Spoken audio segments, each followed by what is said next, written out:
शंकर भगवान तक बेकर कौन पकाती नाग समस्ते देखिथे शंकर भगवान बेकर गोड़ा नाग को रखी गोटे सर्प को रखी कौन पे रखी तार कारण रही जिते बड़े समुद्र मंथन है सब देवता मान अस्त्र भर युद्ध चलला समुद्र मंथन है बहुत सब जिन उत्पन्न होता समुद्र मंथन अमृत आसला विष विष को जी पान कले सी हेले देवता मान महान जी हेले महादेव जेहेतु से विष पान कले किछि समय से मूर्छा पड़े किछि समय विष पान कले से मूर्छा जाती कि मृत्युवरण कर शंकर भगवान को मूर्छा हेले माँ भगवती कृपामयी पार्वती दीप जाली कांदी कांदी बसी शंकर भगवान के पाखे रहिले कुआड़े मुक्ति गलानी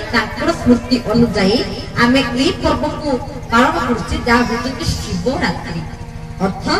शंकर भगवान को ई दिव्य जागर पर्व गोटे राति पर होछ के आमे जागृत रहिला जाकि शिवरात्रि भागराम माने समस्त बसी पालन करूछि ई शिवरात्रि आम माने समस्त उपस्थित रही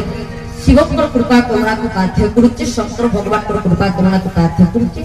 जिते बड़े शंकर भगवान से विष पान करदे पुणी बचे केमिति बचे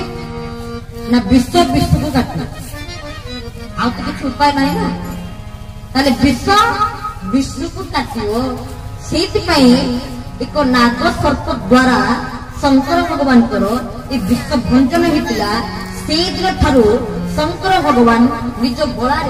नाग सर्प धरी भुवन श्री भक्तवत्सल भगवान की